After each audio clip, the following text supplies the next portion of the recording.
प्रधानमंत्री नरेंद्र मोदी ने लोकसभा में अमेरिका, इजराइल और ईरान युद्ध पर बयान देते हुए बताया कि अब तक 3.75 लाख भारतीय सुरक्षित देश लौट चुके हैं।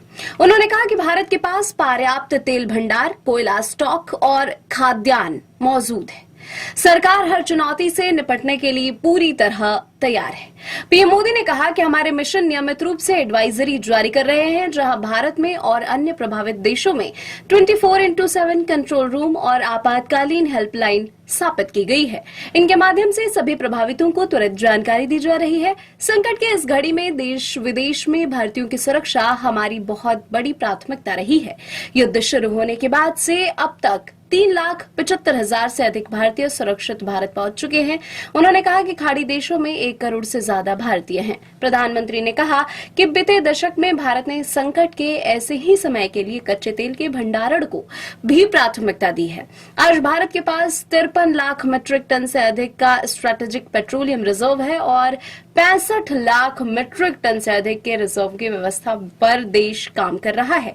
बीते 11 वर्षों में हमारी रिफाइनरी कैपेसिटी में भी उल्लेखनीय वृद्धि हुई है। सरकार अलग अलग देशों के सप्लायर्स के साथ भी संपर्क में है। उन्होंने कहा कि सरकार संवेदनशील भी है, सतर्क भी है और हर सहायता के लिए तत्पर भी है। भारत में बड़ी मात्रा में कच्चा तेल, गैस और फर्टिलाइजर जैसी अनेक जरूरी चीजें हॉर्मुज स्ट्रेट के रास्ते से आती है। युद्ध के बाद से ही हॉर्मुज स्ट्रेट से जहाजों का आना जाना बहुत चुनौतीपूर्ण हो गया है। इसके बावजूद हमारी सरकार का प्रयास रहा है कि पेट्रोल, डीजल और गैस की सप्लाई बहुत ज्यादा प्रभावित न हो। इस पर हमारा फोकस रहा है। प्रधानमंत्री ने कहा कि आवश्यक है कि भारत की संसद से इस संकट को लेकर एकमत और एकजुट आवाज दुनिया में जाए। जब से ये युद्ध शुरू हुआ है तब से ही प्रभावित क्षेत्रों में हर भारतीय को जरूरी मदद दी जा रही है। मैंने खुद पश्चिम एशिया के ज्यादातर राष्ट्राध्यक्षों के साथ 2 राउंड फोन पर बातचीत की है।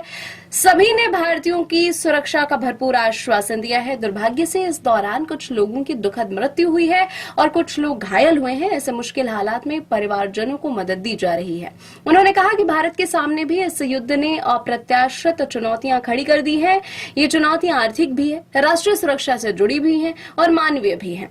युद्धरत और युद्ध से प्रभावित देशों के साथ भारत के व्यापक व्यापारिक रिश्ते हैं। जिस क्षेत्र में ये युद्ध हो रहा है वह दुनिया के दूसरे देशों के साथ हमारे व्यापार का भी एक महत्वपूर्ण रास्ता है। विशेष रूप से कच्चे तेल और गैस की हमारी जरूरतों को एक बड़ा हिस्सा इसी क्षेत्र से पूरा होता है।